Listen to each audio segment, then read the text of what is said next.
உமக்கு நன்றி செலுத்துகிறோம் சுவாமி.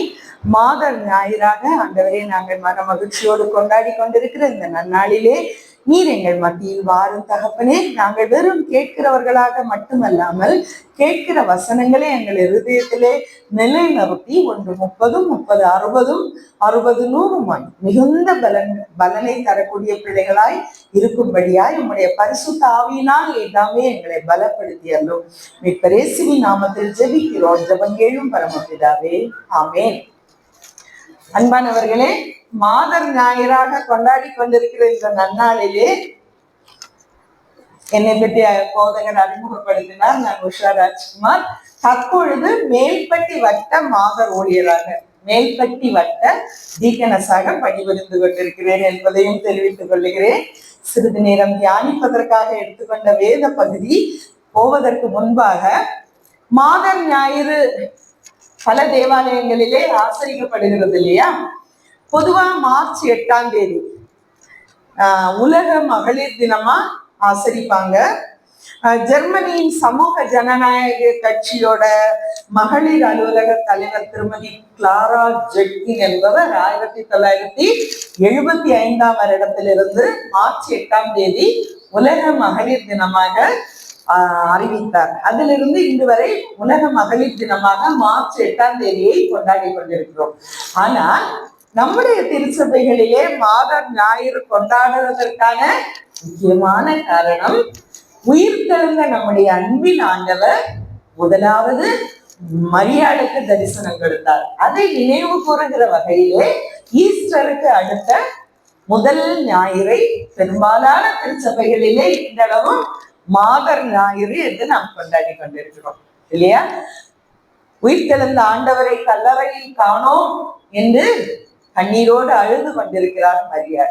மரியாளே என்ற போது ரபுனி, ரபுனி என்றால் குருவே என்ற அர்த்தம். அந்த அன்பின் குரல் அவளுக்கு கேட்டது. இயேசு தன்னை மரியாளுக்கு வெளிப்படுத்தினார். ஒரு பெண்மணிக்கு முதலாவது தன்னை வெளிப்படுத்தினார் இல்லையா? அதை நினைவு கூறும் வழியிலே நாம் மாதர் ஞாயிறாக ஆண்டவருடைய நாமத்தை மகிமைப்படுத்திக் கொண்டிருக்கிறோம்.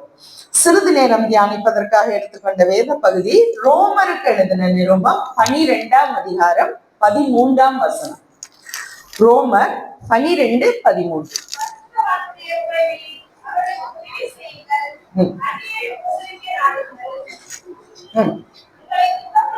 இல்ல, ஃபர்ஸ்ட் என்ன, ஜெபத்தில் கருத்துருங்கள்னு வருதா?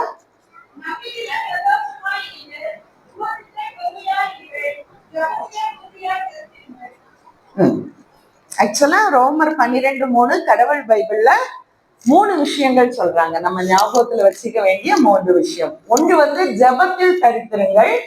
2 பரிசுத்தவான்களின் அவசியத்தில் அவர்களுக்கு பகிர்ந்து கொடுங்கள். 3 அந்நியரை உபசரிக்க கருத்தாயிருங்கள் என்று நமக்கு தெளிவுபடுத்தப்படுகிறது இல்லையா? அப்ப ஜெபத்தில் கருத்திருப்பல் என்பது நமக்கு தெரியும். இந்த 40 நாளும் நாம ஜெபத்துல கருத்திருந்தோம் இல்லையா? கருத்திருந்தோமா? கருத்திருக்க சொல்லி எல்லாரும் வலியுறுத்தினார்கள். இந்த 40 நாள் நமக்கு எதுக்கு கொடுக்கப்பட்டது? நம்ம ஜெபத்துல கருத்திருக்கணும் நம்மள போர்ஸ் பண்ணிட்டு இருந்தாங்க இல்லையா? ஜெபம், பிரசங்கம் எல்லாத்துலயுமே நம்மள ஆண்டவரோடு கூடிய ஐக்கியத்திலே ஜெபத்திலே கருத்திருக்க வேண்டும் என்று வலியுறுத்தினார்கள். நாம இருந்தோமா? அறை கதவை சாத்தி கொண்டு அந்தரங்கத்திலே இருக்கிற பரமபிதாவை நோக்கி பார்த்தோமா என்பது நமக்கு மட்டும்தான் தெரியும் இல்லையா? இங்க வேதத்துல நிறைய பேர் ஜெபிச்சாங்க. முதல்ல யார பார்க்கலாம்னா, எஸ்தர்னு ஒரு ராஜாத்தி இருந்தாங்க இல்லையா? எஸ்தர் 4:16 வாசிக்க வேண்டாம். அதுல சொல்லியிருக்கு, ராஜாவுக்கு முன்னால போய் யூதர்களுடைய ரட்சிப்புக்காக துணிச்சலாய் நீ பேசு என்று மொர்தெகாய் கட்டளையிட்ட போது, ராஜாவுக்கு முன்னால அழைப்பு இல்லாம போனா ஒருவேளை உயிரே போயிடும். ஆனாலும் யூதர்கள் எல்லாரும் சேர்ந்து எனக்காக அன்ன ஆகாரம் இன்றி உபவாசம் பண்ணி ஜெபியுங்கள், நானும் என் தாதிமாரும் ஜெபிப்போம் என்று அவள் ஜெபத்திற்கு முக்கியத்துவம் கொடுத்தாள். ராஜாவின் முன்னால் போய் நின்றாள். யூதருக்கு வரவிருந்த முழு அழிவிலிருந்து யூத குலத்தை காப்பதற்கு அவள் ஒரு கருவியாக பயன்படுத்தப்பட்டாள் என்று வேதம் நமக்கு கூறுகிறது இல்லையா? அதே போல இன்னொன்னு நமக்கு ரொம்ப தெரிஞ்ச கேரக்டர் 1 சாமுவேல் 1ஆம் அதிகாரம் வாசிக்க வேண்டாம், 1 முதல் 12 வரை உள்ள வசனங்கள்ல அவங்கள பற்றி நமக்கு சொல்லப்பட்டிருக்கிறது. ரொம்ப நல்லா தெரியும் நமக்கு அவங்கள. யார் அவங்க? அன்னாள். அன்னாள் ஆலயத்திலே தன்னுடைய இருதயத்தை ஊற்றி ஆண்டவருடைய சமூகத்திலே புலம்பி அழுகிறார், வாய்விட்டு அழுகிறார். தன்னுடைய இருதயத்தின் கண்ணீரை ஆண்டவருடைய சமூகத்திலே ஊற்றி விடுகிறாள். ஏலி என்கிற ஆசாரியனுக்கு அவள் குடிபோதையில் கிடத்துகிறாள் என்று தோன்றுகிற அளவுக்கு புலம்பி அழுகிறாள். ஆலயத்திலே ஆண்டவருடைய சமூகத்திலே அவள் தன்னுடைய இருதயத்தை ஊற்றி விட்டாள் என்று பார்க்கிறோம். ஆனா 1 சாமுவேல் 1ஆம் அதிகாரம் 18ஆம் வசனம் வாசிங்க. 1 சாமுவேல்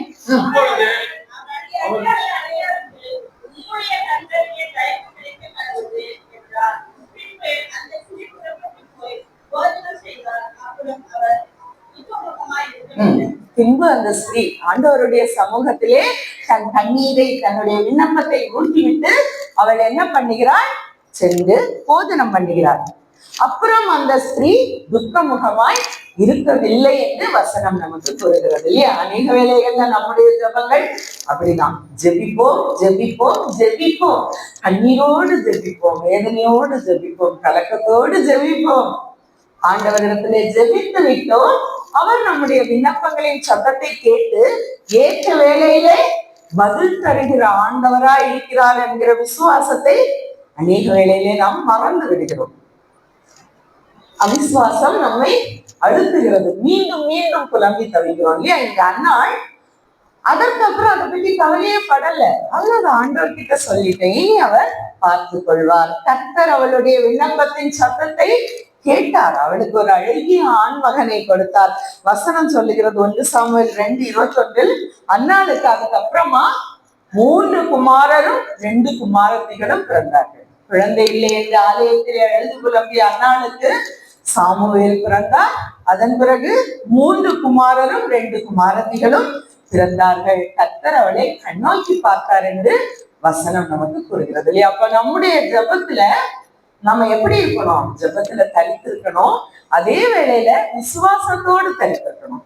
ஆண்டவர் என்னுடைய விண்ணப்பத்தின் சத்தத்தை கேட்பார், நிச்சயமா எனக்கு ஏற்ற காலத்திலே பதில் தருவார் என்று சந்தோஷத்தோடு ஏசாமி அழகா சொல்லுவார் இல்லையா?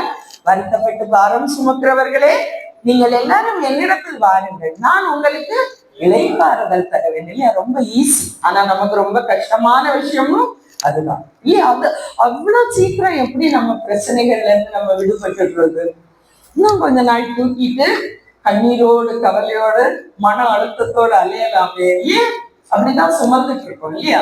அப்படி அல்ல அன்பானவர்களே. ஆண்டவருடைய சமூகத்திலே ஜெபத்தின் வழியாய் நம்முடைய விண்ணப்பங்களை ஊற்றிவிட்ட பிறகு நாம் துக்க முகமாய் இருக்க அவசியம் இல்லை என்று அன்னாள் நமக்கு முன்மாதிரி காட்டுகிறாள். அதே போல நிறைய பேர் ஜெபிச்சாங்க. வேதம் ஃபுல்லா ஜெபத்தின் முக்கியத்துவத்தை பற்றி கூறப்பட்டிருக்கிறது. குறிப்பா அப்போஸ்தலர் நடவடிக்கைகள் 1ஆம் அதிகாரம் 14ஆம் வசனம். அப்போஸ்தலர் இவர்கள் எல்லாரும் ஸ்திரீகளோடும் இயேசுவின் தாயாகிய மரியாளோடும் அவருடைய சகோதரன் கூட ஒருமனப்பட்டு ஜெபத்திலும் வேண்டுதலிலும் தரித்திருந்தார்கள். அங்க என்ன செய்யறாங்க? இயேசுவின் சீஷரோடு ஸ்திரீகளும் இயேசுவின் தாயாகிய மரியாளோடும் அவர் சகோதரரும் கூட ஏகமாய் ஜெபத்திலே தரித்திருந்தார்கள் என்று வேதம் நமக்கு காண்பிக்கிறது இல்லையா? அப்ப ஜெபத்தோடு கடவுளோடு, ஜெபத்தின் வழியால் நாம் கடவுளோடு இணைந்திருக்கிறோம். இன்னைக்குள்ள அவசர காலத்துல நமக்கு ஜெபம் பண்ண நேரம் இல்லை இல்லையா? இப்ப நானும் என் ஃப்ரெண்டும் போன்ல பேசணும்னா மணிக்கணக்கா பேசுவோம். எங்களுக்கு பேசுறதுக்கு விஷயமே இருக்காது. உலக நடப்புகள், உலக பிரச்சனைகள் பற்றி எல்லாம் அப்படியே இன்டர்நேஷனல் லெவல்ல பேசிட்டு இருக்கோம். ஆக்சுவலா என்ன, நானும் அவங்களும் எவ்வளவு நேரம் பேசுறோம் அதுதான் முக்கியம் இல்லையா? அப்ப ஆண்டவரோடு நம்மளுடைய நல்லுறவு, ஆண்டவரோடு நமக்குள்ள பிரியம் அதிகமா இருக்கும்போது அவரோடு தொடர்பு கொள்ள நமக்கு இருக்கிற ஒரே வழி ஜெபம், வேத வாசிப்பு இல்லையா? அப்ப அதுக்கு நம்ம நேரம் 5 நிமிஷத்துக்கு மேல ஜெபம் பண்ணா தூக்கம் வருது இல்லையா? 5 நிமிஷத்துக்கு மேல ஆண்டவருடைய வார்த்தையை கேட்டா கொட்டாவி வருது இல்லையா நமக்கு? ஏன்னா ஆண்டவரோடு நமக்குள்ள பிரியம் அந்த அளவுக்கு தூரமானதாய் இருக்கிறது. அப்படி அல்ல அன்பானவர்களே, இந்த உலகத்திலே நாம் அவருடைய கரம் பிடித்து அவருடைய பிள்ளைகளாய் நடக்க ஜெபம் நமக்கு முக்கியமான அவசியமாய். ஆக்சிஜன் நம்ம உடம்புக்கு எப்படி தேவையோ அது மாதிரி ஜெபம் நம்முடைய வாழ்க்கைக்கு தேவையானதா இருக்கிறது. கடவுளோடு உள்ள நல்லுறவு இல்லையா? 2வது என்ன பார்த்தோம்? பரிசுத்தவான்களின் அவசியத்தில் அவர்களுக்கு பகிர்ந்து கொடுங்கள். வேதத்துல நிறைய பேர் பகிர்ந்து கொடுத்திருக்காங்க இல்லையா? அப்போஸ்தலர் நடபடிகள் 14ஆம் வசனம், 16ஆம் அதிகாரம் 14, 15 வசனங்கள் வாசிக்க வேண்டாம். மக்கதோனியா பட்டணத்துல ரோமா தேசத்துல கேட்டுட்டு இருந்தவங்க, அதாவது பவுலும் சீலாவும் எல்லாம் பிரசங்கித்து கொண்டிருக்கிறார்கள். அதை கேட்டு கொண்டிருந்தவர்கள்ல லீதியாள் என்கிற ஒரு ஸ்திரீயை பற்றி கூறப்பட்டிருக்கிறது. அவள் எப்படிப்பட்டவள்? ரத்தாம்பரம் இருப்பவள், கேத்தைரா ஊராள், தேவ பக்தி உள்ளவள். அவள் சொல்லியவைகளை கவனிக்கும்படி ஆண்டவர் அவர் இருதயத்தை திறந்திறங்கினார் என்று வசனம் நமக்கு கூறுகிறது. அப்ப நம்முடைய இருதயம் திறக்கப்பட வேண்டும் இல்லையா? ஆண்டவர் சொல்லுகிற வசனங்கள் உள்ளே சென்று பலன் கொடுக்கும்படியாய் நம்முடைய இதயங்கள் திறக்கப்பட வேண்டும். இங்கு கடவுள் லீதியாளின் இதயத்தை திறந்தளினார் என்று கூறப்படுகிறது. அவளும் அவள் வீட்டாரும் ஞான ஸ்நானம் பெற்றுட்டாங்க. அதுக்கப்புறம் என்ன செய்றா? அவள், நான் விசுவாசம் உள்ளவள் என்று நீங்கள் எண்ணினால் என் வீட்டில் வந்து தங்கியிருங்கள் என்று எங்களை வருந்தி கேட்டுக்கொண்டார் என்று பவுல் அப்போஸ்தலன் கூறுகிறார். உண்மையிலே நான் விசுவாசம் உள்ளவள், கடவுளுக்கு பிரியமானவள் நீங்க நினைச்சீங்கன்னா தயவு செய்து ப்ளீஸ் எங்க வீட்டுல வந்து தங்குங்க. அவர்களை அவள் உபசரிக்க விரும்பினார், அவர்களை தங்க வைத்து பராமரிக்க விரும்பினார். நீண்ட பயணங்களிலே வந்து சரியான தங்குமிடம் இல்லாமல் சுவிசேஷத்தை போதித்துக் கொண்டிருந்த அவர்களுக்கு ஒரு நல்ல உணவு, ஒரு நல்ல தங்குமிடத்தை ஏற்படுத்தி கொடுக்க அவள் விரும்பினாள். அவளே செய்தாலும் அது ஊழியம்தான், ஊழியர்களை தாங்குவதும் ஊழியம்தான் இல்லையா? இங்கு லீதியாள் அதை செய்தாள் என்று வேதம் நமக்கு கூறுகிறது. அதே போல இன்னொரு பெண்மணி, மனோவாவின் மனைவி. யார் அவங்க? மனோவாவின் மனைவி சிம்சோனின் தாய். சிம்சோனின் தாயோட பேர் வந்து நமக்கு வேதத்துல சொல்லப்படலை. கணவனாகிய மனோவாவின் பேர்ல தான் அவங்க அறியப்படுறாங்க. செரா ஊர்ல தான் வம்சத்தை சேர்ந்த மனோவாவின் மனைவியாக அவர்கள் அறியப்படுகிறார்கள். அடிமைத்தனத்திலே இஸ்ரவேலர் பெலிஸ்திய நாட்டிலே அடிமைப்பட்டிருக்கிற வேளையிலே கர்த்தருடைய தூதன் அவருக்கு முன்பாக வந்து நின்றார் என்று வசனம் நமக்கு கூறுகிறது. நீங்க வீட்டுல போய் வாசித்து பாருங்க. நியாயாதிபதிகள் 13ஆம் அதிகாரத்துல இந்த சம்பவம் எல்லாம் வருகிறது இல்லையா? அப்போ ஃபர்ஸ்ட் டைம் அவகிட்ட வந்து சொல்றான், உனக்கு ஒரு மகன் பிறப்பான், அவனை நசரேனிய விரதம் கொண்டு சவர கத்தியெல்லாம் அவன் தலை மேல படக்கூடாது. யூதர்களுக்கு சில சுத்திகரிப்பு விஷயங்கள், சுத்திகரிப்பான காரியங்கள் உண்டு இல்லையா? ஆனால் அந்நிய தேசத்துல அடிமைப்பட்டு இருக்கும் போது அவர்கள் சில அட்ஜஸ்ட்மெண்ட்டுக்கு வருவாங்க இல்லையா? இங்க தூதன் சொல்றான், நீ அசுத்தமானதெல்லாம் புசிக்க கூடாது, திராட்சை ரசம் குடிக்க கூடாது, இப்படி இப்படி இருக்கணும், உனக்கு ஒரு மகன் பிறப்பான். அந்த ஸ்திரீ என்ன பண்றா? ஓடி வந்து தன்னுடைய கணவனிடம் சொல்லுகிறான். அவன் மனோவா அந்த இடத்துல ஜெபிக்கிறான், ஆண்டவரே மறுபடியும் இதை எனக்கு கிளியரா தெரிவிக்கணும் நீங்க.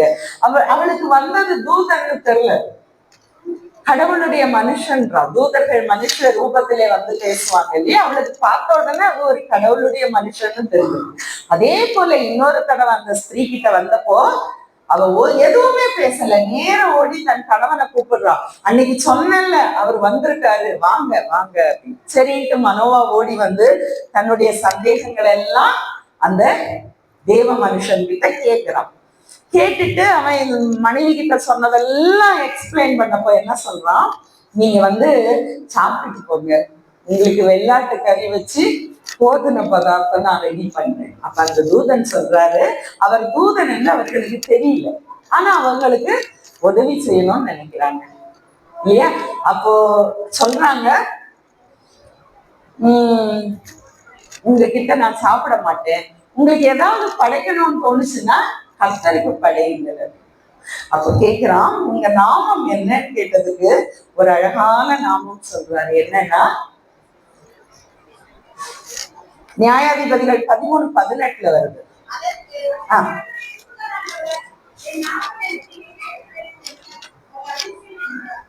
அவருடைய நாமம் என்ன? அதிசயம். கர்த்தருடைய நாமம் என்ன? அதிசயம். ஏசாயா தீர்க்கதரிசி அழகா சொல்லுவார் இல்லையா, அவர் நாமம் அதிசயமான ஆலோசனை கர்த்தா, வல்லமையுள்ள கடவுள், நித்திய பிதா, சமாதான பிரபு எனப்படும் இல்லையா. அதிசயமான நாமம் இல்லையா. உங்ககிட்ட நான் சாப்பிட மாட்டேன், நீங்க பலியிடுங்க உடனே அத கடவுளுக்கு பலியிடுறான். அந்த பலிபீடத்து நெருப்புல இருந்து ஒரு அற்புதம் நடக்குதுங்க. அந்த தேவதூதன் அந்த நெருப்பின் வழியாய் வானத்துக்கு ஏறி போகும்போதுதான் தெரியுது, ஐயோ நம்ம கிட்ட பேசுனது தேவதூதன், தேவ மனுஷன் அல்ல, தேவதூதன் என்று அவன் பயப்படுறான். அவன் மனைவி அவரை தேற்றுறாருன்ட்டு வசனங்கள் நமக்கு சொல்லுது இல்லையா. அப்ப அந்நியரை உபசரிக்க தயங்காதீங்க. ஏன்னா நீங்க உபசரிக்கிறது தேவதூதனா கூட இருக்கலாம் இல்லையா. நம்ம பரிசுத்தவான்களின் அவசியத்திலே பகிர்ந்து கொடுங்கள்னு பார்த்தோம் இல்லையா. அதுல இன்னொரு இன்ட்ரெஸ்டிங் கேரக்டர் சொல்லணும். நான் முக்கியமான கேரக்டர், அதை தாண்டி வெளியே போயிட்டேன், முக்கியமான கேரக்டர் சூனேமியாள் பற்றி நமக்கு தெரியும் இல்லையா. எந்த தீர்க்கதரிசியின் காலத்துல சூனேமியாள் இருந்தாங்க? எலியா இல்ல, பவுலும் இல்ல. பழைய ஏற்பாட்டு காலத்துல எலியாவினுடைய அடுத்ததாக எலிஷா தீர்க்கதரிசியின் காலத்துல சூனேமியால் இருந்தார். எலிஷா தீர்க்கதரிசியும் அவனுடைய வேலைக்காரன் கேயாசியும் அடிக்கடி அந்த பக்கமா போறத அவ கண்டு, அவ வசதியுள்ள செல்வந்தமுள்ள ஸ்திரீ, அவங்கள வரவேற்று தன்னுடைய வீட்டுல தங்கி போகும்படியாய் கேட்கிறாள் இல்லையா. தங்கி போகும்படியாய் அவளை கேட்கிறாள். ஊழியக்காரர்னு அவளுக்கு தெரியுது, கடவுளுடைய தீர்க்கதரிசி இல்லையா. கடவுளுடைய சார்பிலே கடவுளை கனப்படுத்துவதாக எண்ணி கர்த்தருடைய ஊழியக்காரரை தங்கள் வீட்டிலே தங்கி போகும்படியா அவள் கேட்கிறார். அதே போல எலிஷாவும் கேயாசியும் அந்த பக்கமா போகும்போதெல்லாம், அப்பெல்லாம் நீண்ட நெடுதூர பயணங்கள் இல்லையா, போற வழியில அந்த ஸ்திரீ வீட்டுல தங்கி போவாங்க. அப்ப அவளுக்கு ஒரு ஐடியா தோணுது, அவங்க ஹஸ்பண்ட் கிட்ட பேசி இந்த தேவனுடைய மனுஷனுக்காக நம்ம மேல் அறையில ஒரு ரூம் கட்டி கொடுக்கலாம், அங்க அவருக்கு குத்து விளக்கு, டேபிள், சேர் எல்லாம் போட்டு கொடுக்கலான்னு அப்படியே ஏற்பாடு பண்றா. இவங்க போகும்போதெல்லாம் வசதியா தங்கிட்டு இருக்காங்க. அப்ப எலிஷாவுக்கு ஒரு தோணல் வருது, இவங்க நமக்கு வாலண்டியரா இவ்வளவு ஹெல்ப் பண்றாங்களே, நம்ம கிட்ட இருந்து அவங்களுக்கு ஏதாவது உதவி தேவைப்படுமா, ஒருவேளை ராஜா கிட்ட எல்லாம் ஏதாவது பேச வேண்டிய விஷயம் இருக்குமா, என்னவா இருக்கும் அப்படின்ட்டு அவங்கள கூப்பிட்டு கேக்குறாங்க. அம்மா, நீங்க எனக்கு இவ்வளவு உதவி பண்றீங்களே, நாம உனக்கு ஏதாவது செய்யணும் நீ நினைக்கிறியா? அதுக்கு அந்த ஸ்திரீ சொல்றா, எனக்கு எந்த உதவியும் வேண்டாம், கடவுள் என்ன நல்லா வச்சிருக்காரு. பழமொழி சொல்லுவாங்க இல்லையா, போதும் என்கிற மனமே பொன் செய்கிற மருந்து. ஒருத்தர் கிட்ட கோடிக்கணக்கில் பணம் இருந்தாலும் ஒருத்தர் கிட்ட போதும் என்கிற மனம் இருந்துச்சுன்னா அது அறவிட மேலான செல்வம்ன்றாங்க இல்லையா. இந்த சூரியமையாளுக்கு அது இருந்தது, எனக்கு ஒன்றும் தேவையில்லை, எல்லாமே ஆண்டவர் தந்துட்டார். அப்பவும் எலிஷாவுக்கு ஒரு சின்ன நெருடல், இல்ல ஏதோ ஒரு தேவை இருக்கும். கேயாசி சொல்றான், அவங்களுக்கு குழந்தையே இல்லை, அவங்க ஹஸ்பண்டும் கொஞ்சம் வயது சென்றவர், அவங்களுக்கு குழந்தையே இல்லை. அப்ப எலிஷா கூப்பிட்டு அவளை ஆசீர்வதிக்கிறார். நெக்ஸ்ட் டைம் நாங்க உங்ககிட்ட வரும்போது உனக்கு ஒரு குழந்தை இருக்கும் அப்படின்னு சொல்லிட்டு இல்லையா. அப்படியே குழந்தை பிறந்தது. குழந்தைக்கு கிட்டத்தட்ட 10 வயசு ஆகும்போது என்ன ஆகுது, குழந்தை தலைவலிக்குதுன்னு சொல்லிட்டு மரணப்படுக்கையில் ஆகிறான், மறித்து போகிறான். நம்மளால என்ன பண்ணுவோம், அழுது புலம்புவோம் இல்லையா. எங்க சூனேமியால் அப்படி பண்ணல, குழந்தைய தூக்கிட்டு போய் எலிஷாவுக்காக கட்டப்பட்ட ரூம்ல கட்டில படுக்க வச்சு கதவை மூடிட்டு ஒரு கழுதியை ஆயத்தம் பண்ண சொல்லி வேகமா எலிஷா தங்கி இருக்கிற மலைக்கு போறா. வழியில யாருக்கிட்டே எதுவும் பேசல, ஸ்பீடா போறா. கேயாசி அவ வர்றதை பார்த்த உடனே எலிஷா கேயாசி சொல்ற சூனேமியால் வராப்பாரு, என்னன்னு கேளு அவளை. போய் கேட்டா நல்லா இருக்கியாமா, என்ன விஷயம்னு கேட்டா நல்லா இருக்கேன்னு சொல்லிட்டு அவன்கிட்ட கூட எதுவும் பேசல. நேர போய் எலிஷா தீர்க்கதரிசியின் கால்களை கெட்டியாக பிடித்து கொண்டாள் என்று வசனம் கூறுகிறது. நீங்க அவ தீர்க்கதரிசியின் காலை பிடித்தாள் என்பது கடவுளுடைய பிரதிநிதியாக, கடவுளுடைய கால்களை பிடித்ததற்கு ஒப்பாக அந்த நிலையிலே அவள் சென்று அந்த ஊழியக்காரனின் கால்களை பிடித்துக் கொள்கிறார். எலிஷாவுக்கு ஒரே சங்கடம், இவளுக்கு ஏதோ ஒரு கஷ்டம், ஆனா ஆண்டவர் அதை அவளுக்கு மறைத்து வைத்தார் என்று அவன் வருத்தப்படுகிறான். சரி, இப்படி குழந்தை இறந்துச்சுன்னு உடனே கேஆர்சி வேலைக்காரன் சொல்றான், நீ சீக்கிரமா என் தடியை எடுத்துட்டு போயிட்டு குழந்தை மேல வை. இல்ல ஐயா, நீங்க வரணும், கண்டிப்பா நீங்க வரணும்னு இவ பிடிவாதமா நிக்கவே எலிஷா கூட போறாரு. கேஆர்சி முன்னால போய் அவர் சொன்ன மாதிரி செய்யணும், எந்த பலனும் இல்ல. எலிஷா போய் குழந்தை மேல படுத்து ஜபம் பண்ணி குழந்தை 7 தரம் கும்மி உயிர் பெற்றதுன்னு வசனம் நமக்கு சொல்லு. இது வரைக்கும் நமக்கு தெரிந்த விஷயம் இல்லையா, எல்லாருக்கும் தெரியும். இன்னொரு முக்கியமான விஷயம் இந்த சூனேமியாவின் வாழ்க்கையில நடந்திருக்கு, அது தெரியுமா உங்களுக்கு? சூனேமியாளுடைய வாழ்க்கையிலே இன்னொரு முக்கியமான விஷயம் நடந்தது. அது என்னன்னா,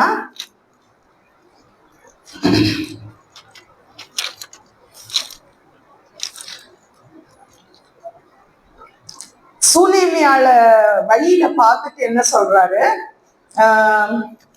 8ஆம் அதிகாரம் 1 முதல் 6ல இந்த சம்பவம், நான் இப்ப சொல்ல போற சம்பவம் வருது, நீங்க வீட்டுல போய் படிங்க. இப்ப எல்லாம் வாசித்துட்டு இருந்தா நேரம் ஆகும் இல்லையா? என்ன ஆகுது, குழந்தை உயிர் பெற்றது, அவன் நல்லா இருக்கான். திரும்ப 8ஆம் அதிகாரம் 2 ராஜாக்கள் 4ஆம் அதிகாரத்துல இந்த சம்பவங்கள் பற்றி சொல்லப்பட்டிருக்கிறது. 8ஆம் அதிகாரத்துக்கு நம்ம போய் 1 முதல் 6 வரை உள்ள வசனங்கள்ல பார்க்கும்போது ஒரு விஷயம் நடக்குது, ஆச்சரியமா இருக்கும். சினிமால எல்லாம் வரவங்க என்ன ஆகுது, எலிஷா தீர்க்கதரிசி சூனேமியால பார்த்த உடனே சொல்றாரு, 7 வருஷம் இந்த தேசத்துல பஞ்சம் வரப்போகுது, நீயும் உன் குடும்பம் எல்லாரும் போயிட்டு அந்நிய நாட்டுல வாழுங்க, இந்த நாட்டுல ரொம்ப பஞ்சம், 7 வருஷம் கழிஞ்சப்புறம் வாங்க. தீர்க்கதரிசியோட வாக்கை நம்பி சூனேமியா உடனே எல்லாம் அரேஞ்ச் பண்ணி பெலிஸ்தியர் தேசத்துல போய் சஞ்சரிக்கிறான். 7 வருஷம் பஞ்சம் ஆகுது.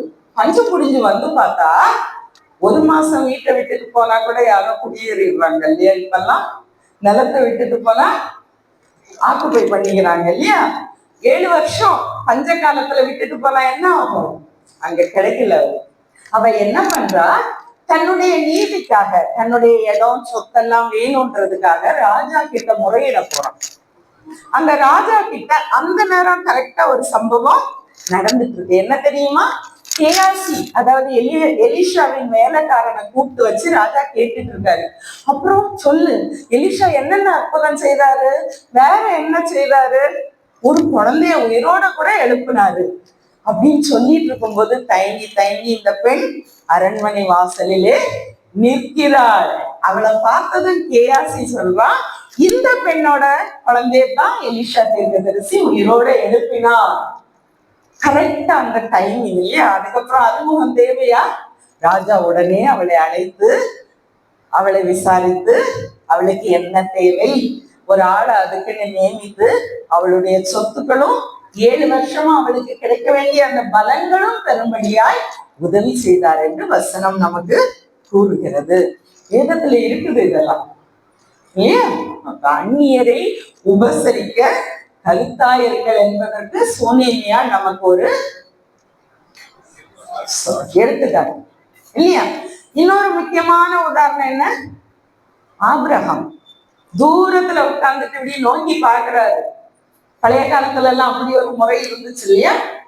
வீட்டுக்கு யாருன்னா விருந்துக்காரங்க வந்தா அவங்களை இன்முகத்தோடு வரவேற்று அவங்களோட முகம் கொஞ்சம் கூட வாடிராம ரொம்ப நல்லா உபசரித்து அனுப்புகிற ஒரு காலங்கள் இருந்தது. இப்பெல்லாம் யாருன்னா வந்தா கோவம் வருது இல்ல, வேற வேலை இல்லை வந்துட்டாங்க, நீங்க யார் டீ போட்டு பாத்திரம் எல்லாம் எனக்கு கோவம் வருது. என்னைய மாதிரியே சொல்ல கேட்டுக்கோ. மனித மனங்கள் கொஞ்சம் தனித்தனியா தூரம் ஆயிடுச்சு இல்லையா? அந்த காலத்துல அப்படி இல்லை, அந்நியரை உபசரிக்க திண்ணம் எல்லாம் வச்சு அதனாலதான் கட்டுவாங்க. வழிபோக்குற வரவங்க திண்ணையில கொஞ்சம் ஓய்வெடுப்பாங்க. நம்ம வீட்டு திண்ணையில படுத்திருக்கிறவங்க ஏதாவது சாப்பிட்டீங்களா குடிச்சீங்களான்னு உபசரிக்கிற பழக்கம் இருந்தது. இப்ப திண்ணையும் மட்டும் இல்ல, கேட் வச்சு கட்டினாதான் உயிர் வாழ முடியும் இல்லையா? காலமும் சூழ்நிலைகளும் அப்படி ஆயிடுச்சு. ஓகே, அப்போ உபசரிக்கிற பழக்கம். ஆபிரகாம் நோக்கி பார்த்துட்டு இருக்காங்க, 3 பேர் வராங்க தூரத்துல. நம்மளா இருந்தா என்ன பண்ணுவோம்? வேகமா எழுதி உள்ள போயிடலாம், யாரோ போறாங்க இல்லையா, அவங்கள நல்லா விசாரிச்சுட்டு பேசிட்டு இருக்கணும் இல்லையா? ஆனா ஆபிரகாம் அப்படி செய்யல.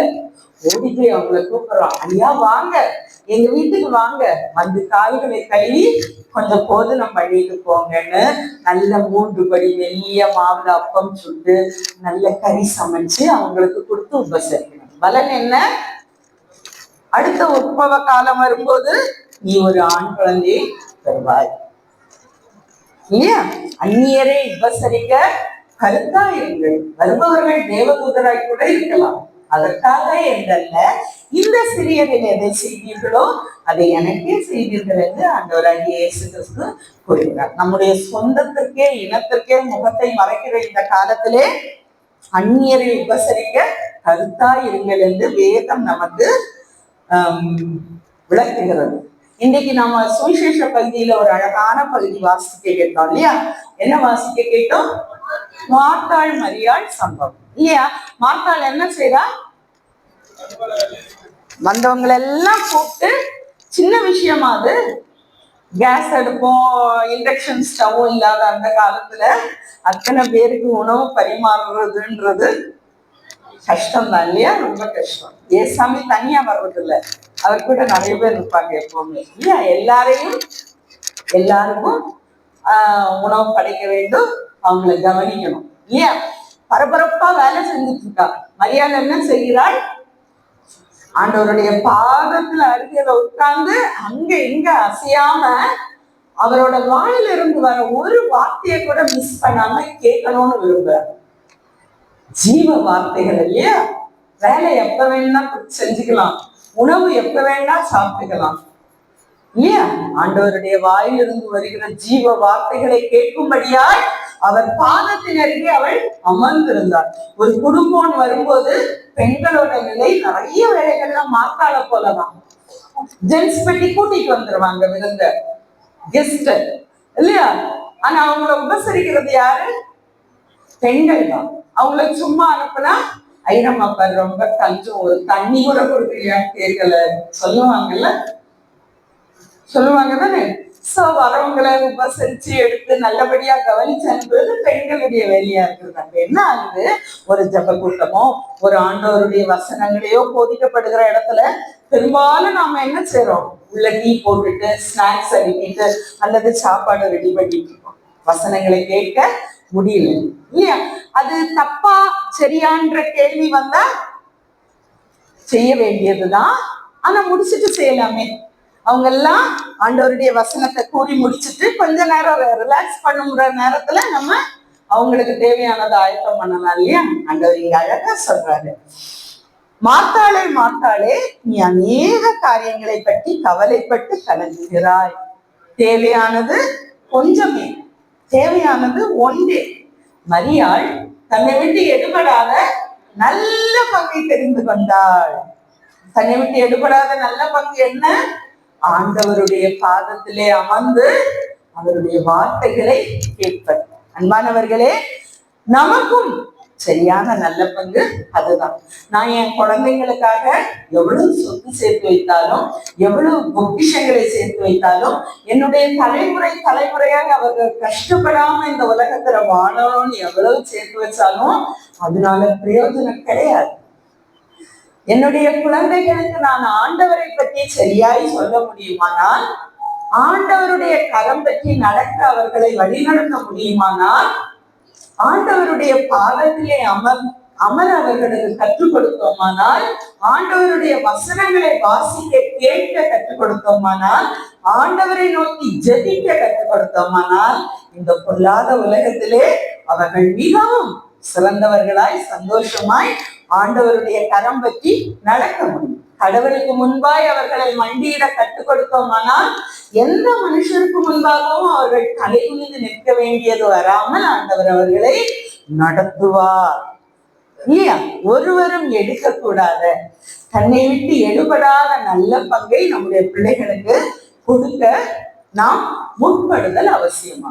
காசு பணம் அவங்களே படிச்சு அவங்களே ஃபியூச்சர்ல சேர்த்துப்பாங்க, அது ஒண்ணும் பிரச்சனை இல்லை. அவர்களுக்கு நாம் கொடுக்க வேண்டிய முன்மாதிரி ஒருவரும் எடுத்துக்கொள்ளாத அல்லது ஒருவராலும் எடுத்துக்கொள்ள முடியாத நல்ல பங்கை அவர்கள் பெற்றுக்கொள்ளும்படியாய் நாம் வழி நடத்துதல் அவசியம். ஆண்டவருடைய அன்பை அவர்களுக்கு போதித்தல் அவசியம். ஆண்டவர் வந்த நோக்கத்தை போதித்தல் அவசியம். கருவறையிலிருந்து கல்லறை வரையிலான இந்த பயணம்தான் நிரந்தரம் என்று அவர்கள் ஒரு மாயையாய் இந்த உலக வாழ்க்கையிலே உழந்து விடாதபடிக்கு, உலகம், மாமிசம், பிசாசு அவர்களை வஞ்சித்து போடாதபடிக்கு நித்திய வாழ்க்கைக்கு நேராய் நித்தியமான நான் போகிறேன், நான் போவது உங்களுக்கு நலம், நான் போய் உங்களுக்கு ஒரு ஸ்தலத்தை ஆயத்தப்படுத்தி வந்து உங்களை அழைத்து போவேன் என்று ஆண்டவர் வாக்கு கொடுத்திருக்கிறார் இல்லையா? விசுவாசம் உள்ளவர்களாய் அவரை விசுவாசித்து அந்த விசுவாசத்தின் கனியை நம்முடைய பிள்ளைகளுக்கு காண்பித்து அவர்களையும் அதை ருசி பார்க்க செய்தல் அவசியம். ஆண்டவராகிய இயேசு கிறிஸ்து ரொம்ப அழகா சொல்லுவார் இல்லையா? நானே மெய்யான திராட்சை செடி, என்னில் நிலைத்திருங்கள், மிகுந்த கனிகளை கொடுக்கிறேன். அதில் நாம எவ்வளவு நினைத்திருக்கிறோமோ ஆவியின் கனிகளை அளவுக்கு அதிகமாய் கொடுக்கும்படியாய் ஆண்டவர் தாமே நம்ம ஒவ்வொருவரையும் ஆசீர்வதித்து நம்முடைய பரிசுத்த ஆவியினால் நம் ஒவ்வொருவரையும் பலப்படுத்தி வழிநடத்தி காப்பாராக. ஆமென்.